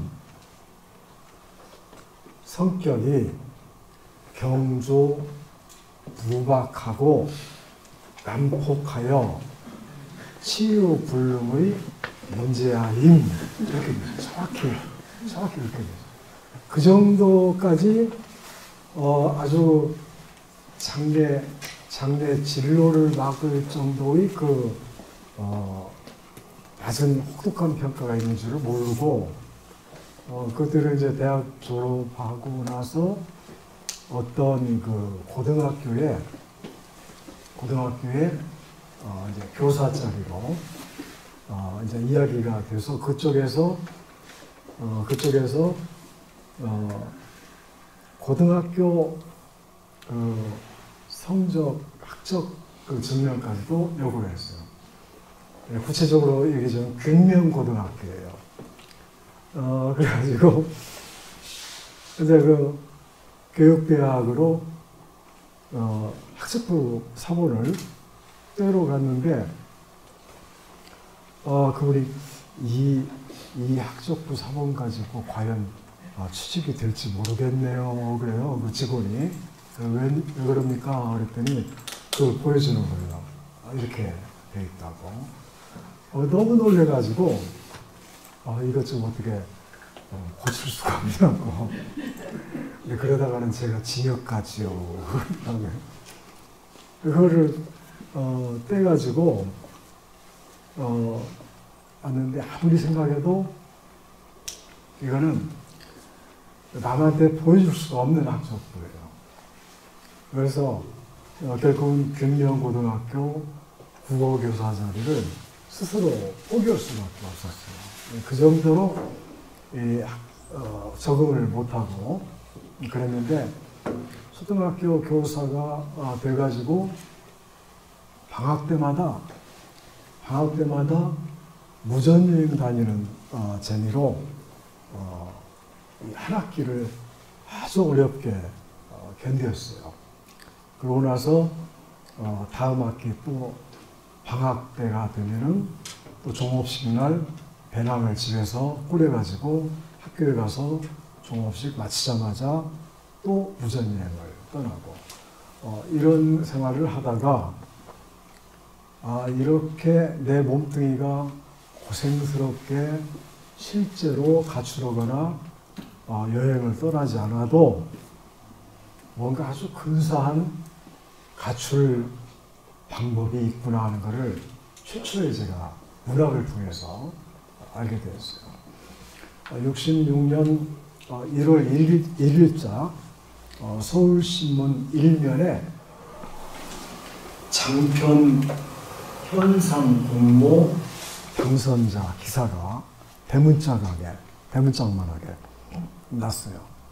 당선자가 제가 있는 곳에서 그렇게 멀지 않은 곳에 있는 어떤 그 중년 남자인데 그때는 노인처럼 느껴졌죠. 제가 새파랗게 젊은 시절이니까. 시골 노인이 엄청난 상금이 걸린 현상 소설 공모에 당선돼가지고 신문에 대문짝만하게 난 거를 보았을 때 그때 너무나 놀랐죠. 그리고 얼핏 드는 생각이 시골 노인도 이렇게 장편 소설을 써가지고 뒤늦게 빛을 볼 수가 있는데 나는 젊다. 내가 노력한다면 나도 충분히 그렇게 될 수 있지 않을까 하는 생각이 얼핏 들어갔어요. 그래서 그날 이제 시내 서점에 가가지고 문학 이론서들 5권을 한꺼번에 사가지고 집에 들어가서 마치 그 고시 공부하듯이 독학으로 밤새워가면서 이 문학 공부를 시작을 했고 그때 이제 처음 접한 그 문학 이론서들이 문학개론을 비롯해가지고 소설작법, 소설문예학, 세계 문예사조사, 문장작법 이런 책들인데 그걸 가지고 열심히 공부를 했어요. 공부하면은 익힌 이론을 실제에다 적용해 가지고 습작을 또 해보고 이렇게 해서 독학으로 문학 시작한 지 불과 얼마 되지 않았을 때 그때 이제 만 2년 만에 신춘문예에 당선돼가지고 자부심을 굉장히 많이 가지고 있었어요. 내가 천재구나. 근데 사실은 문학 작가가 돼가지고 문단에서 선후배들을 접촉해보고 나서 내가 얼마나 스스로 그 망상에 젖어 있었던가를 느끼고 참 부끄러웠었죠. 나는 천재는커녕 평범한 그 범죄에 지나지 않는다는 것을 뒤늦게 느끼고 그리고 많은 노력을 천재가 못 되는 부분을 벌충하기 위해서 많은 노력을 기울여 가지고 이 자리에까지 올 수 있게 됐는데 가출에 한해서만 말씀을 드린다면은 그 독학으로 문학 이론을 접했을 때 소설 문예 또 소설 작법 이거를 공부하는 동안에 이런 가출이 있구나. 이렇게 훌륭한 가출 방법이 있구나. 상상력을 통해서 만나고 싶은 사람 얼마든지 다 만날 수가 있고 상상력을 통해서 가볼 수 있는 것을 얼마든지 가볼 수가 있고 또 상상력을 통해서 하고 싶은 일들을 얼마든지 할 수가 있구나. 세상에 이렇게 돈도 안 들고 고생도 하지 않고 또 많은 그 보람을 느낄 수 있는 이런 그 가출 방법이 있다는 것을 알게 됐어요. 그래가지고 사실은 지금 제가 쓰는 한 편 한 편의 작품들이 어떤 의미에서는 다 가출이에요. 일종의 가출이에요. 내가 내 자신의 한계와 속박을 벗어나서 자유로운 어떤 세계를 내 마음껏 돌아다니면서 내가 하고 싶은 일들, 내가 만들고자 하는 세계들 이런 것들을 만드는 이런 작업이라고 볼 수가 있어요. 그래서 저는 지금도 새로운 작품을 시작할 때마다 새로운 가출을 시도하는 그런 마음으로 지금도 문학 생활을 하고 있습니다. 한참 그 이야기하다 보니까 이 아들이 잘 자랐는데 어느 날 문득 정신이 번쩍 들어서 생각해 보니까 제 아들이 5학년이 되어 있는 거예요. 초등학교 5학년이. 너무나 깜짝 놀랐어요. 그래가지고 너 이리 좀 와라. 제가 앉혀놓고는 갑자기 밑도 끝도 없이 너 만약에 가출하기만 해봐. 너 가출만 하면 너는 아빠가 가만 안 둘 거야. 그러고 막 갑자기 겁을 주니까 우리 아이가 놀래가지고 그래가지고 바라보는 거야. 순간적으로 내가 초등학교 5학년 때부터 가출해가지고 부모 속을 아치간히 썩였는데 아들이 어느새 커가지고 초등학교 5학년이 되어 있는 거예요. 그래서 놀래가지고 이제 그런 그 아들한테 그런 그 미리 경고를 한 적도 있고 그런데 우리 아들은 가출하지 않고 잘 어른이 돼서 잘 사회인으로서 활동하고 있어 다행인데 가출을 권장하는 이야기를 저는 꼭 합니다. 제자들한테도 신입생 제자들한테도 꼭 해왔어요. 너희들 가출해라. 그 대신에 고생스럽게 부모들한테 가족들한테 피해를 주는 그런 가출이 아니고 소설에서 상상력을 통해서 허구의 가출을 해라. 이게 얼마나 좋은 가출인지 모른다. 그런 이야기를 신입생 제자들한테 꼭 지금까지 해왔습니다. 대충 이렇게 하니까 끝날 시간이 거의 다 된 것 같아서 질문을 거의 안 받아도 될 것 같습니다. 이상으로 제 이야기를 다 마치겠습니다. 감사합니다.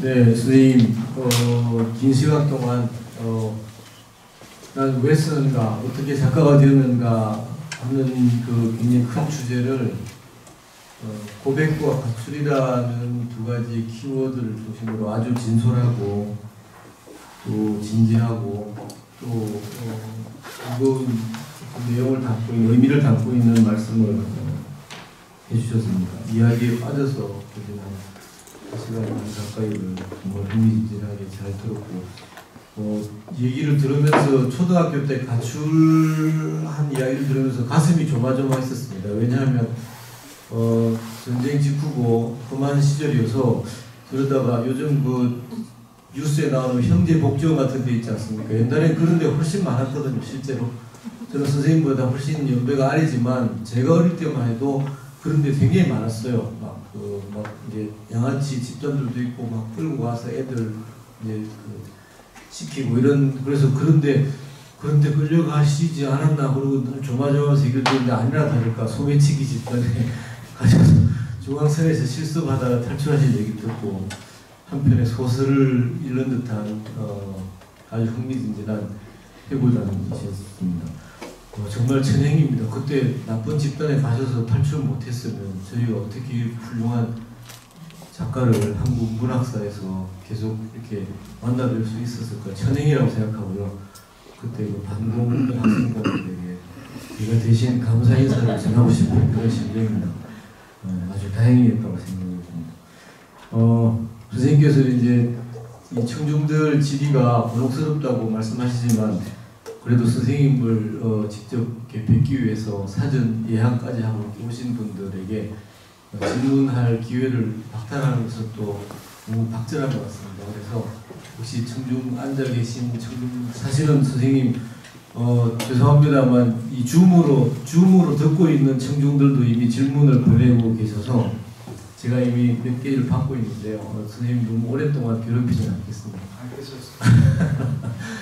그 청중분들 중에서 혹시 우리 윤동일 선생님께 여쭙고 싶은 게 있으면은 이 자리에서 질문을 하시죠. 네. 안녕하세요, 선생님. 이번에 학교 입학한 의예과 신입생 서정민이고요. 저는 최근에 수능을 친 입장으로서 수능 수험생들에게 장마 9켤레 전에는 모두가 알아야 되는 수능을 준비하는 사람이라면 한 번쯤은 읽어봤어야 소설이거든요. 근데 봤을 때 그렇게 고등학교 문학에 자기의 문학 작품이 실리는 거를 반대하시는 분들이 있고, 근데 작가님 같은 경우에는 허락을 하신 거잖아요. 고등학교 문학 작품으로 활용하게 되는 것을. 그렇게 허락하신 이유가 아까 강의에서 말씀하셨던 학생들의 구원을 위한 건지 아니면 자신의 구원을 받기 위해서 그랬던 건지. 예. 그 대답은 어렵지 않습니다. 저작권법에 의하면은 공익적 목적을 위해서는 작가의 허락 없이도 저작물을 사용할 수 있다고 그렇게 되어 있어요. 그래서 교과서에 작품이 실리는 거, 또 이제 그 뒤로 국정교과서 말고 중고등학교 검인정 교과서, 교과서 제도가 개편이 돼가지고 국정교과서 때는 이제 그 2종에만 작품이 실려 있었는데 검인정 교과서로 바뀌면서 내 작품이 전제든 부분 게재든 내 작품이 실려 있는 검인정 교과서 총 숫자가 34개예요. 근데 그런 것도 전부 다 한 번도 저자한테 허락을 받은 적이 없어요. 왜냐? 저작권법에 의해서 공익적 목적으로 사용을 하는 경우이기 때문에.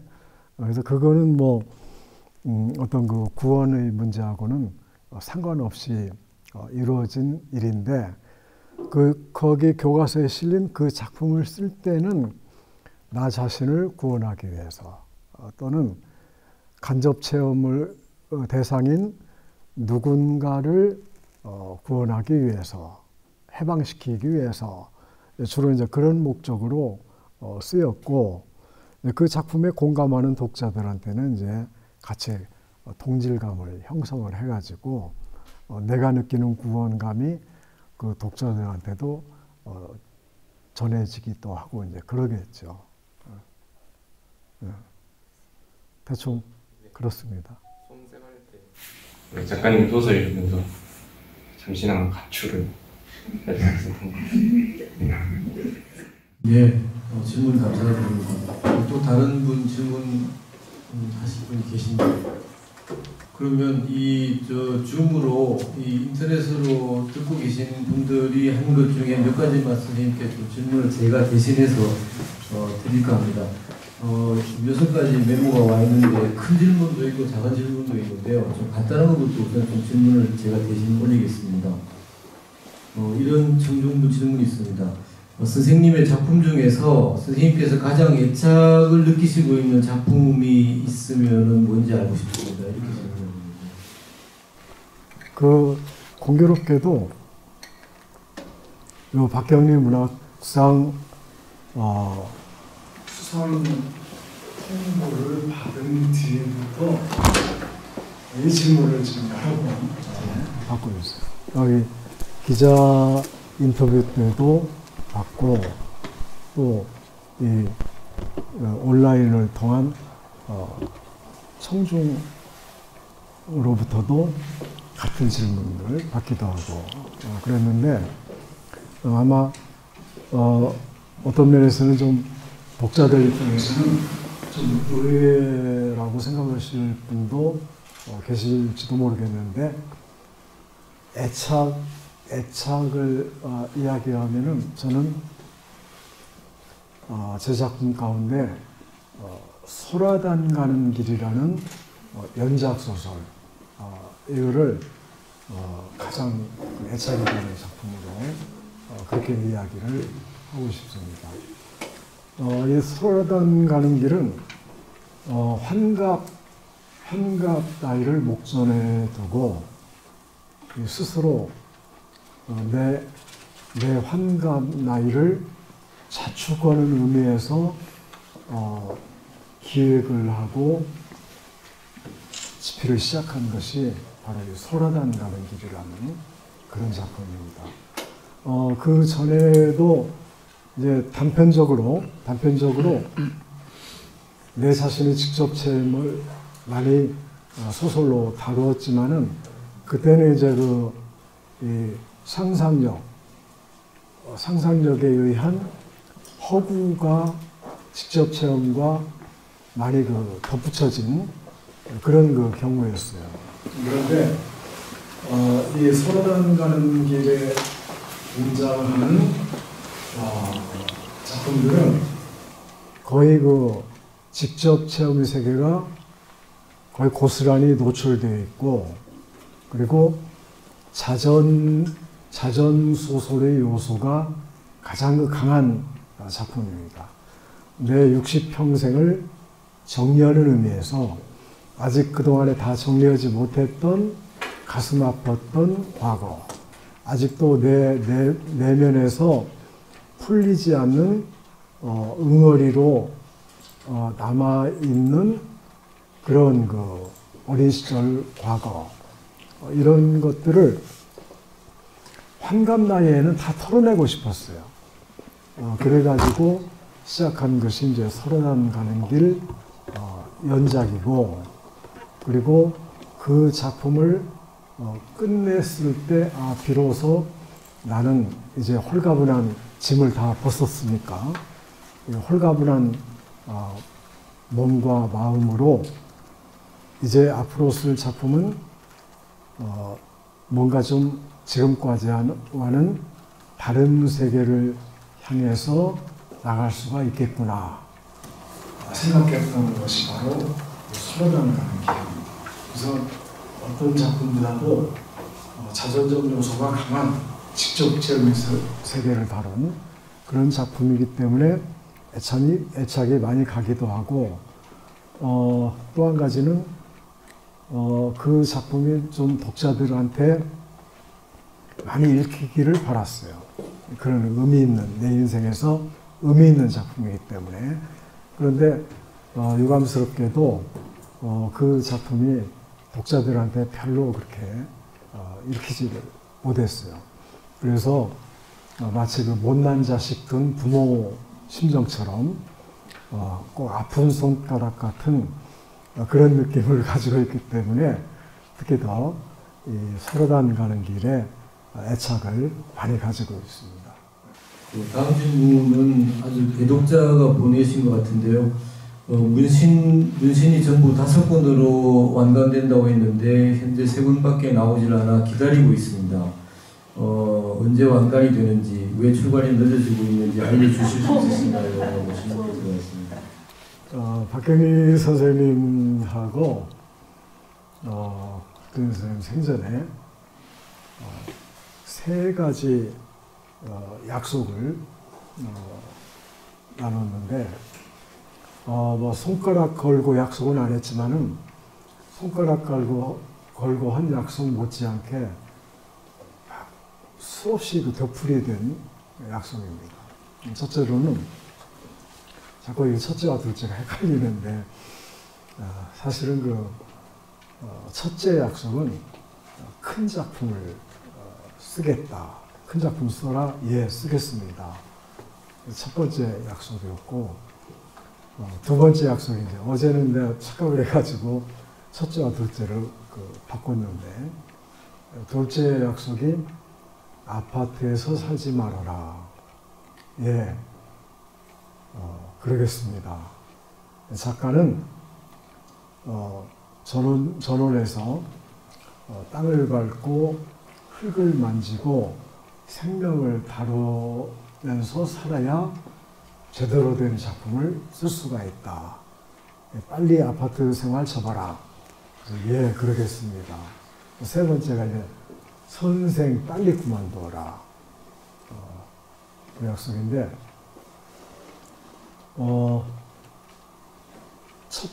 세 번째 약속을 맨 먼저 지켰어요. 정년 퇴임하면서 자동적으로 선생을 그만두게 돼가지고 그거를 선생님 돌아가시던 그해 봄에 세 번째 약속을 생전에 지킬 수가 있었고, 그 다음에 두 번째 약속은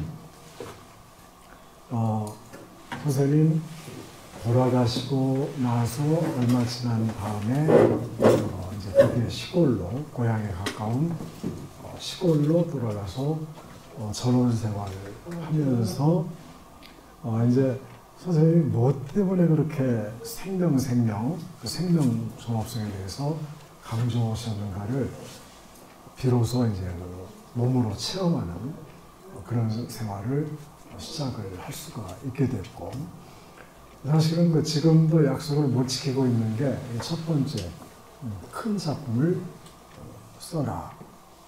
그 약속입니다. 그래가지고 오래전부터 구상하고 준비하고 자료 모으고 그래가지고 준비를 철저히 해서 시작했는데도 자꾸 이렇게 제동이 걸리는 작품이 바로 이 문신인데, 이렇게 풍파많은 작품은 처음 봤어요. 그래서 왜, 뭐 때문에 이렇게 이 작품이 자꾸 제동이 걸려서 쓰기가 어려워지고 그러는가. 스스로도 너무나 화가 나가지고 에이 이 작품 재수없어 해가지고는 화가 나서 중단한 적도 있어요. 왜냐하면 연재 지면이 2번이나 끊겼어요. 그것도 파이에에서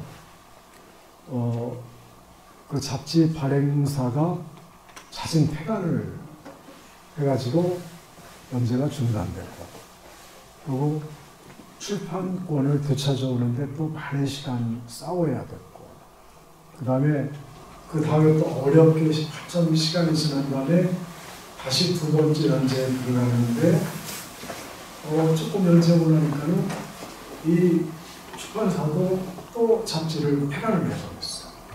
그래가지고 또 출판권 찾아오는데 한참 시간이 걸리고, 그러다 보니까는 너무나 낙담하고 화가 나고 그래가지고 한동안 또 못 쓰기도 하고, 그래서 이제 문학동네하고 계약을 맺고 계약금도 미리 두둑이 받아가지고 생활비도 충당하고 좋은 여건에서 이제 열심히 써가지고 잘 나가는데 또 갑자기 건강이 굉장히 나빠져가지고 의사로부터 이 돌연사 경고를 받으면서 그때부터 이제 주눅이 들어가지고 조금만 무리하고 스트레스 받고 그러면은 저도 모르게 지필이 중단돼요. 한동안 또 못 쓰고 이런 생활을 하다 보니까 오늘까지 약속을 다 지키지 못하고 왔는데, 이번에 이제 상 받으면서 정말로 선생님이 그 작품 완성하라고 제 입에다 또 먹여주시는 자양분 삼아서 치열하게 노력을 해가지고 지금 5권째 남아 있는데 이거를 내년 3월까지 탈고를 하기로 출판사하고 다시 약속을 했어요. 지금 몇 번째 계약을 변경하는지 재약속 계속해서 미뤄가지고 드디어 이제 내년 3월 무렵이면, 내년 봄이면은 전 5권이 완간돼서 선생님하고 오래전부터 수없이 맺었던 그 약속을 드디어 이행하고, 그 약속의 짐으로부터 이제 해방이 될 날이 멀지 않았다고 그렇게 생각을 하고 있습니다. 예. 그런 또 유혹들이 많이 있었군요. 예. 말씀 감사합니다. 마지막 질문을 제가 선별해서 하나 드리고 선생님 질의 응답으로부터 노연하실 수 있도록 해드리겠습니다. 선생님께서 어쩌면 하시고 싶으실지도 모르겠어요. 작가를 지망하는 젊은이들에게 들려주고 싶거나 당부하고 싶은 말씀이 있다면 꼭 듣고 싶습니다. 이런 질문이 올라와 있습니다. 제 제자들 경우를 보면은 문예창작학과에 입학을 했는데도 너무나 그 주눅이 들어있어요. 그래가지고 어떤 그 문학을 제대로 해가지고 이 성공할 가능성에 대한 보장이 이제 전혀 없기 때문에 그래서 이거 들어왔지만, 학과에 들어왔지만은 다른 문학을 할 의미가, 계속할 의미가 있겠는가 해가지고 반신반의하면서 자신감을 못 가지고 고민을 많이 하는 그런 그 제자들을 많이 봤어요. 그런 그 제자들을 위해서 제가 우선 강조하는 이야기가, 천재만 문학적 그 재능을 타고난 천재만 하는 것이 문학이 아니다. 평범한 사람들, 범죄들도 얼마든지 할 수 있는 것이 문학이다. 그래가지고 나봐라 나. 나 같은 범죄도 노력을 해가지고 오늘날 이런 작가의 반열까지 올라올 수가 있었지 않느냐. 이제 그 예를 들어서 얘기합니다. 저는 그 천진 줄 알았던 잠깐의 그 착각했던 시절도 있긴 있었지만은 오래 자라가지고 굉장히 그 스스로 절망한 적이 있어요. 내가 천재가 못 된다는 거를 내 문단 동료 선후배들로부터 직접 목격을 하고 나는 저 사람들 따라가려면은 죽었다 깨나도 못 따라간다는 거를 그 절망감으로 느낀 적이 있어요. 진짜 천재들 여러 사람을 만났어요. 기가 죽어가지고 그 때문에 한동안 또 자존심 상하고 그래가지고 작품을 못 쓴 적이 있고 그런데 내 스스로 열등감으로부터 천재가 못 되고 범죄에 지나지 않는다는 그 열등감으로부터 해방된 것이 내가 천재가 못 된다는 사실을 스스로 인정하는 순간이었어요. 아, 그래, 맞아. 나는 천재가 절대로 못 돼. 그러니까 천재가 못 되고 평범한 재능밖에 없으니까 나는 남보다 더 많이 피나게 노력을 해야 돼. 이 결심을 할 때까지의 그 과정이 굉장히 힘들었는데 일단 범죄라는 거를 고백을 하고 그 범죄에 걸맞는 노력을 하기 시작하면서 다시 내가 자신감을 얻게 되고 또 컴플렉스로부터 벗어날 수가 있게 되고 그랬어요. 제가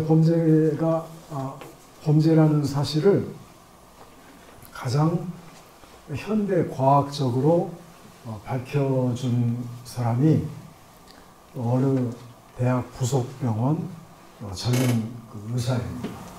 70년대 중반에 저반신 과로 스트레스로 저반신 편마비가 와가지고 왼쪽 몸의 절반이 마비가 된 적이 있어요. 그래가지고 눈도 이쪽은 안 보이고 귀도 이쪽은 안 보이고 입도 이쪽은 뒤틀려가지고 발음이 안 되고 팔다리도 잘 올라가는데 세울 수가 없고 그런 그 어려움을 겪은 적이 있었는데 그때 이제 모 대학 부속병원에 가서 병의 원인을 찾기 위해서 뇌 CT 촬영을 한 적이 있어요. 근데 그 촬영된 그 단층 촬영 사진 필름을 판독하는 이 전문 의사가 병의 원인에 대해서는 말을 않고 한번 고개를 갸우갸우해서 내가 놀래가지고 뇌종양이나 뇌암인 줄 알고 놀래가지고 상처를 배달하고 그러니까 그때서 이야기하는데 선생님 경우는 참 이상하네요. 뭐가 이상합니까? 그 작가 같은 이 창조적 직업을 가진 분들은 이 창조적 사유를 관장하는 이 전두엽 사이즈가 보통 사람보다 훨씬 큰데 선생님 전두엽 사이즈는 보통 사람하고 전혀 차이가 없습니다. 그 말을 듣는 순간에 굉장히 화가 나고 그 젊은 의사가 원망스러웠어요. 자기가 해야 될 얘기가 아니지 않습니까? 제가 전두엽 사이즈 알아보기 위해서 거기 가서 CT 촬영한 것도 아니고 내 마비 원인을 찾기 위해서 CT 촬영을 했으니까 그 순간에서 이야기하면 되는데 엉뚱하게 전두엽 사이즈로 이야기를 너무나 화가 났어요. 제가 그때 그 젊은 사람한테 굉장히 싸납게 이야기하고 나서 돌아서는데 그래 맞아. 나는 천재가 아니야. 전두엽 사이즈가 내가 범죄에 지나지 않는다는 걸 증명해. 제가 얼마나 많이 노력을 했는지 몰라요. 그래서 사전, 국어 사전을 옆구리에다가 주머니에다가 늘 끼고 살면서 틈나는 대로 어휘 공부를 했어요. 그래가지고 습득한 순수한 우리말 어휘들이 제 그 기억의 창고 속에 엄청나게 많이 쌓여 있어요. 늙으니까 이제 하나씩 잊혀지기 시작하는데 아직도 제 기억의 창고 속에 젊은 시절부터 노력해가지고 틈나는 대로 익힌 그런 그 어휘들이 지금도 재고량이 상당히 많이 남아있어요. 그리고 백과사전을 통해서 젊어서부터 가상의 여행을 하는 재미를 붙였어요. 그래가지고 백과사전을 통해서 동서고금의 유명한 사람들도 만나서 알게 됐고, 그리고 어떤 한 항목을 찾아서 읽다 보면은 또 내가 모르는 항목이 설명문 중에 또 나와요. 그러면은 그거를 또 찾아가지고 다시 이제 이동을 해서 다른 곳으로 여행을 가가지고 거기서 또 새로운 것을, 지식을, 상식을 얻게 되고, 이런 거 백과사전을 가지고 놀고 공부하는 시간들이 저한테는 굉장히 많았어요. 그리고 모자라는 상상력을 키우기 위한 자체 훈련으로 텔레비전 드라마나 이런 것을 볼륨을 죽여놓고 그림만 들여다보면서 저 인물들이 지금 무슨 이야기를 하고 있구나, 이 다음 장면에는 어떻게 바뀌어가지고 누가 등장했구나, 또 어떤 사건의 변화가 생기겠구나 하는 것을 미리 상상력으로 예측을 한 다음에 그 다음 장면하고 맞춰가지고 보고 맞고 틀린 거를 판정하고, 또 이런 그 상상력 훈련을 엄청나게 많이 해요. 특히 그 AFKN 주한 미군 방송, 이것이 이제 전에는 있었는데 그거는 24시간 방송을 해요.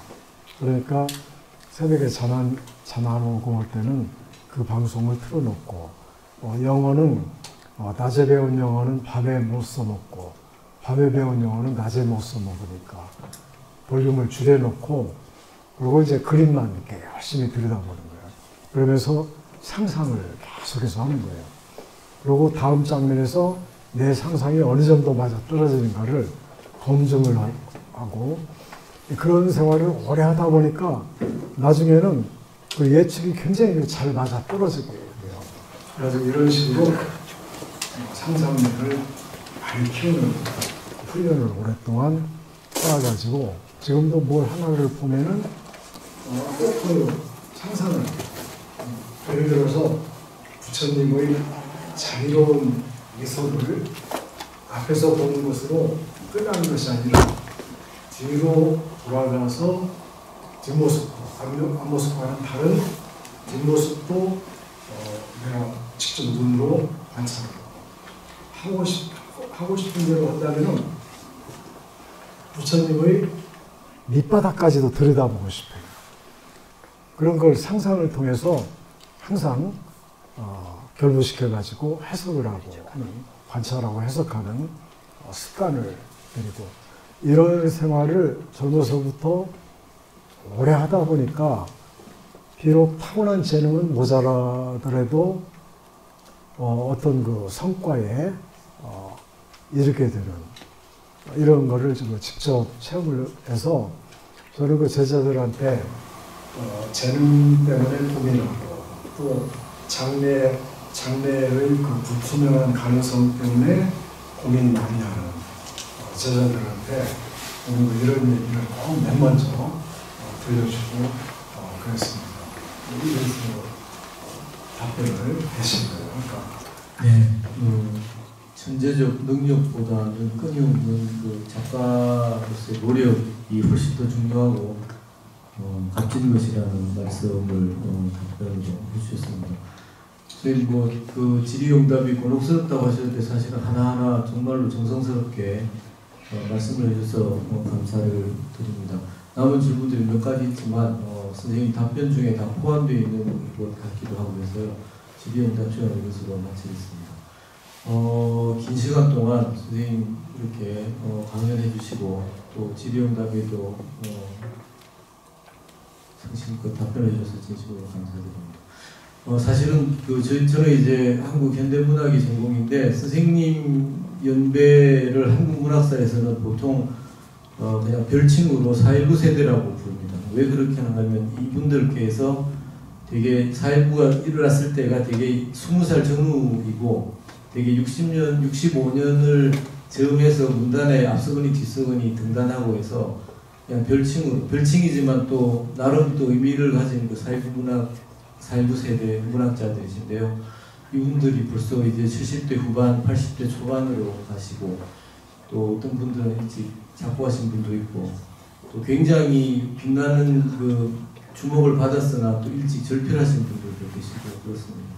어쨌든 그런 이러저러한 한국 문학사를 한 50여 년 지켜오신 이 4.19 세대 연배의 작가 선생님들을 볼 때 이렇게 윤석열 선생님처럼 많은 어려움이 있었으나 지금까지도 현역으로 활동하시고 지금도 집필 중이시고 또 앞으로도 더 많은 작품을 내실 수 있을 것 같은 그런 것을 보는 저로서는 이제 전공자로서는 정말로 기쁘고 반갑고 그렇습니다. 그래서 저는 물론이고 오늘 여기 참여해 주신 미리 사전 신청해서 이렇게 어려운 그림을 주신 청중 여러분들 그리고 지금 인터넷으로 실시간 중계를 보고 있는 수백 명의 청중 여러분들 그리고 선생님의 수많은 애독자들 그리고 한국 문학을 사랑하는 많은 분들과 함께 선생님께서 오래도록 건강을 잘 유지하시고